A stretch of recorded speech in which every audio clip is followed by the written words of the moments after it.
Hello student. तो आज की इस वीडियो में आज मैं कक्षा 10वीं वाले विद्यार्थियों को दो चरों के रैखिक समीकरण वाले अध्याय के प्रश्नावली 2 को बताने वाला हूं। तो चलो स्टार्ट करते हैं। तो देखो, दो चरों के रैखिक समीकरण वाले अध्याय के प्रश्नावली 2 का पहला प्रश्न है, जांचिए कि अ ब कौन दिए गए समीकरण के हल है, कह रहा है। यहाँ पे अ दिया है और ब दिया है। अ में x बराबर 2 और y बराबर 5 और ब में x बराबर -1 और y बराबर 3 रखने के लिए कहा है। तो ये जो पहला प्रश्न है इसे लेकर चलेंगे, है ना। तो सबसे पहले क्या करेंगे, अ से x बराबर 2 यहीं पे हल कर रहे हैं। ठीक है, यहीं पे मैं हल लिख रहा हूँ। हल तो ये समीकरण लिखेंगे, पहला प्रश्न है ना। तो x प्लस वाई बराबर 7 तो में अ से x बराबर 2 व y बराबर 5 रखने पर, तो इसे समीकरण 1 मान लो। ठीक है, तो समीकरण 1 में अ से x बराबर 2 व y बराबर 5 रखने पर, तो जहां पे x है वहां पे 2 रखेंगे और जहां पे y है वहां पे 5 रखेंगे। और ये राइट हैंड साइड जैसा है वैसा रहेगा, वहां पे कुछ बदलाव नहीं होगा। फिर 5 और 2 कितना हो गया, 7। यहाँ भी 7, यहाँ भी 7। देखो, तो लेफ्ट हैंड साइड बराबर है किसके, राइट हैंड साइड के। ठीक है, अ तो सिद्ध हो रहा है ना। तो अ क्या हो रहा है, अ जो है ये x प्लस वाई का उत्तर बन रहा है। अब ब को करके देखते हैं। तो फिर से क्या करेंगे, सेम टू सेम वही लिखना पड़ेगा। समीकरण 1 में ब से x बराबर -1 व y बराबर 3 रखने पर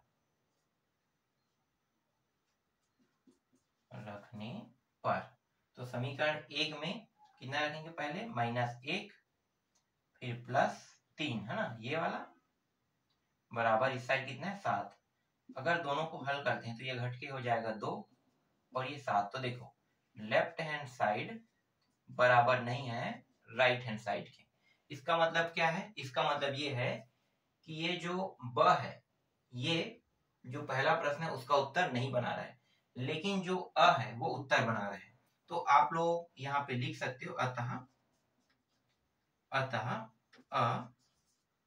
पहला प्रश्न का उत्तर है। ठीक है, मतलब अ जो है वो उत्तर बना रहा है, जबकि ब जो है वो उत्तर नहीं बना रहा है। समझ में आया ये प्रश्न? बहुत ही आसान है, इसमें बहुत ज्यादा कुछ करने के लिए नहीं कहा है, बस ऐसे ही बनाने के लिए कहा है। तो ये पहला बन गया। चलो अब दूसरा प्रश्न देखते हैं।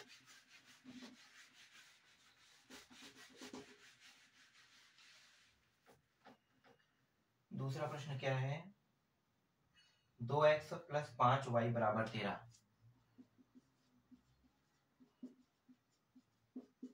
दिया है। ठीक है, अब इसको हल करते हैं। तो इसे पहला समीकरण फिर से मान लेते हैं। ठीक है, जब भी हल करेंगे समीकरण मान लेंगे।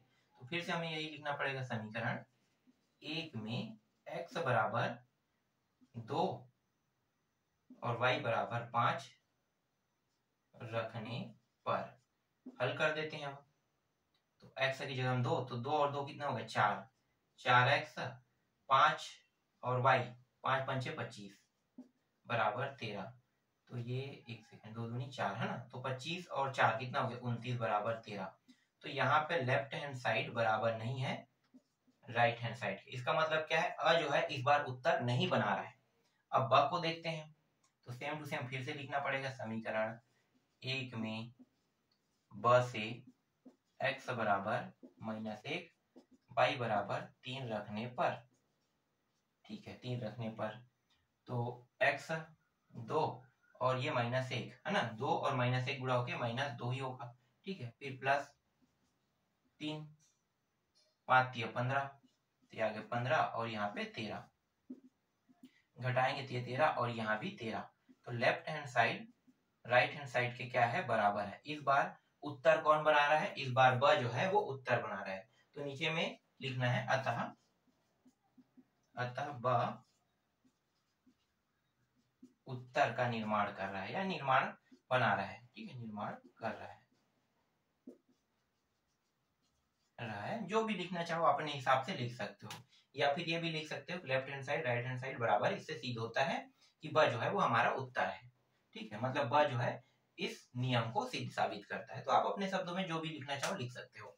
ऐसे प्रश्न एग्जाम में नहीं आते हैं, तो मैं ज्यादा इसको फोर्स मतलब फोकस नहीं करूंगा इसमें, और आप लोगों को भी फोर्स नहीं करूंगा कि इस प्रश्नों को अच्छे से तैयार कर लो।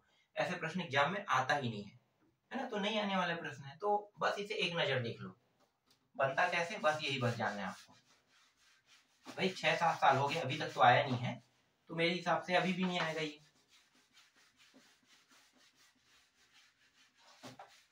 चलो एक प्रश्न और देख लेते हैं,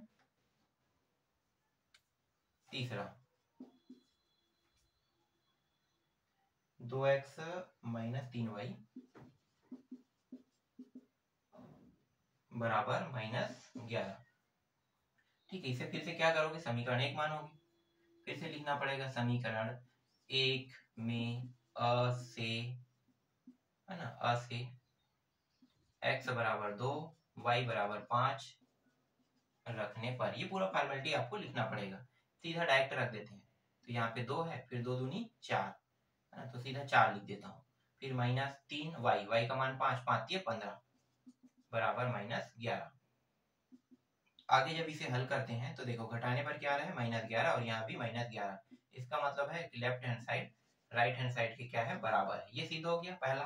चलो अब इसको रख के देखते हैं, तो मैं डायरेक्ट रख देता हूँ, ये फॉर्मेलिटी लिखने की जरूरत नहीं है ना। अब ब से ले रहे हैं तो ब से सीधा x बराबर -1 और y बराबर 3, ठीक है। चलो लिख लेते हैं रखने पर, तो ये हो गया 2 और -1, तो ये हो जाएगा -2, फिर ये माइनस और ये 3 और 3 9 बराबर -11। तो देखो यहाँ पे कितना है, इन दोनों को जोड़ेंगे तो -11, और यहाँ भी -11, देखो दोनों -11 है, मतलब इस बार क्या कर रहा है, left hand side right hand side अ और ब दोनों में सिद्ध हो रहा है, दोनों में अ में भी सिद्ध हो रहा है और ब में भी सिद्ध हो रहा है, ठीक है। तो अ और ब आ रहा है, इसका उत्तर आ रहा है, ठीक। अब एक प्रश्न और बचा है, उसको बना के देखना, कौन सा प्रश्न है, 5x + 3y बराबर 4, ठीक है। तो अ और ब के मान को इसमें रख के देखना, उसके बाद ये आसानी से बन जाएगा, ये आपका अंतिम प्रश्न है, ठीक है। अब दूसरा पे आते हैं, दूसरा भी सेम टू सेम है, बस थोड़ा सा बदलाव करेंगे अ और ब के मान को।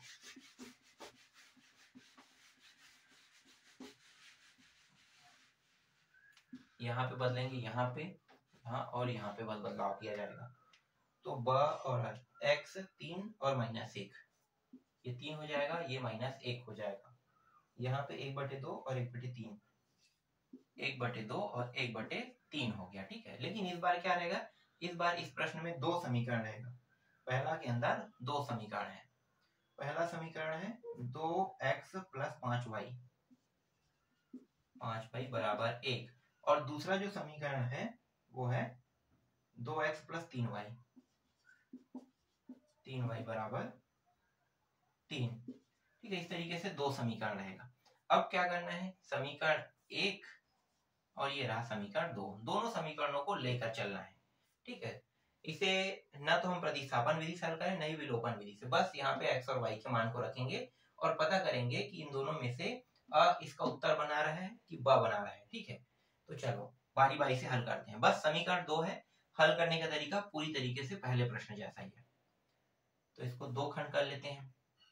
पहला खंड में यहाँ पे फिर से लिखेंगे समीकरण 1 और 2 में अ से x बराबर 3 y बराबर -1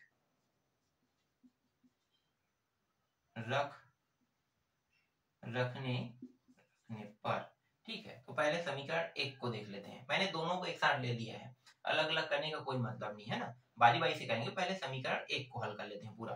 तो 2 पार्टीशन यहाँ भी कर लेते हैं, या फिर आपको लिखना है तो ऐसे भी लिख सकते हो, समीकरण 1 में अ से x y के मान रखने पर, फिर बाद में समीकरण 2 में अ से x y के मान को रखने पर, क्योंकि पार्टीशन जो है वो 2 अलग अलग करें, मतलब यहाँ पे इसका और एक इसका यहाँ पे, ठीक है। तो 2x वाला, चलो यहाँ पे मैं लिख रहा 2x + 5y बराबर 1, तो 2 फिर 3 रखेंगे, 2 × 3 फिर 5 गुणित y का मान कितना है -1, फिर बराबर 1। इसको पूरा हल कर लेते हैं, 3 दूनी 6 और ये हो जाएगा प्लस और माइनस, माइनस हो जाएगा 5 फिर 1, हल करेंगे कितना आ रहा है, ये आ रहा है 1 बराबर 1, देखो तो यहाँ पे लेफ्ट हैंड साइड बराबर हो रहा है राइट हैंड साइड के, ठीक है। अ वाला जो है वो इसके साथ ये उत्तर बना रहा है, ठीक है, ये हो गया। अब फिर से लिखना है इसी को 2x + 5y बराबर 1, तो 2 गुणित, इस बार इसको रखेंगे 1/2 को, फिर प्लस, हाँ फिर प्लस, और 5, y का मान कितना है 1/3, फिर 1, तो ये 2 एकम 2 कट गया, ठीक है, 1 आ रहा है। और यहाँ पे 5/3 बराबर 1, तो यहाँ पे हर जब तक बराबर नहीं होगा तब तक में जुड़ सकता है घट सकता है, तो 3 का ऊपर गुणा कर देंगे 3, और ये 5, फिर ये 3, फिर ये है ना, ये 1, सॉरी 1, तो ये हो गया 8/3 आ रहा है। तो यहाँ पे आ रहा है 8/3 बराबर 1। इसका मतलब क्या है, यहाँ पे लेफ्ट हैंड साइड बराबर नहीं है राइट हैंड साइड के, ठीक है। तो ये जो अ है पहले समीकरण के लिए उत्तर तो बना रहा है, लेकिन दूसरे समीकरण के लिए उत्तर नहीं बना रहा है, ठीक है। यहाँ पे थोड़ा सा बदलाव कर देते हैं। समीकरण 1 में अ से x बराबर 3 और y बराबर -1 रखने पर तथा समीकरण 1 में ही x बराबर, क्योंकि दोनों समीकरण एक समीकरण को पहले हल किए ना, तो इस तरीके से लिख देते हैं, तो 1/2 और y बराबर 1/3 रखने पर तो समीकरण 1 में दोनों में, ठीक है, समीकरण 1 को दोनों के लिए ले रहे हैं, तो समीकरण 1 में ही अ से हमने इस बार रखा x बराबर 3 और y बराबर -1, फिर समीकरण 1 में दोबारा ब से, है ना, इस बार किससे ले रहे हैं, ब से, x बराबर 1/2 और y बराबर 1/3 रखा, तो एक में लेफ्ट और राइट हैंड साइड दोनों बराबर हो रहा है और एक में लेफ्ट और राइट हैंड साइड बराबर नहीं हो रहा है। अब क्या करेंगे, अब इस बार समीकरण 2 को लेंगे। समीकरण 2 में अ से x बराबर 3 y बराबर -1 रखने पर तथा, ठीक है, दोनों के साथ लेने, तथा फिर से समीकरण 2 में अब इस बार ब से रख रहे हैं ना, ब से 1/2 x बराबर और y बराबर 1/3 रखने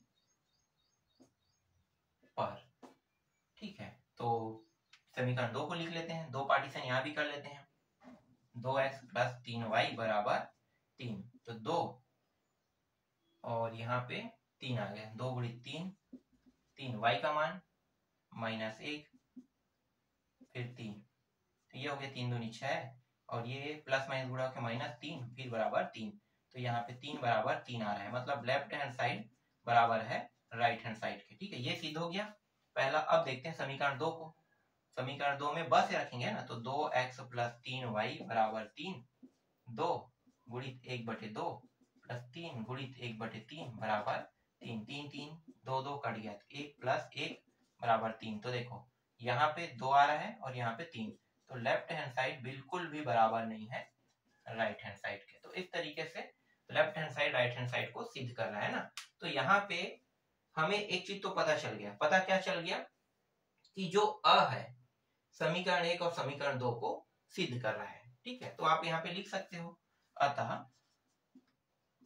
अ समीकरण 1 और 2 का हल है, ठीक है, बस इतना ही लिखना है, समीकरण 1 और 2 का हल है। अब बस हो रहा है, ब जो है दोनों में सिद्ध नहीं हुआ, देख लो, जब हमने 1/2 रखा यहाँ पे तो ये भी सिद्ध नहीं हुआ और न ही समीकरण 2 यहाँ पे सिद्ध हुआ। अगर होता तो यहाँ पे लिखते अ के साथ ब भी समीकरण 1 और 2 का हल है लिखते, ठीक है। तो इस तरीके से पहला प्रश्न आपका बन गया, ठीक है। सारे प्रश्न ऐसे ही है, मैं इस प्रश्न में बिल्कुल भी टाइम वेस्ट नहीं करना चाहता हूँ, ये प्रश्न मैं इतना ही दूंगा। बाकी प्रश्न अगर आप चाहते हो तो अपनी इच्छा से बना सकते हो, एग्जाम में बिल्कुल भी ये प्रश्न नहीं आता है ना। तो जितना मैं बताऊं उतना तो काफी है, मेरे हिसाब से मैंने आपको पूरा डिटेल से समझा दिया है। आशा करता हूं मैं जो बता रहा हूँ वो समझ में आ रहा होगा।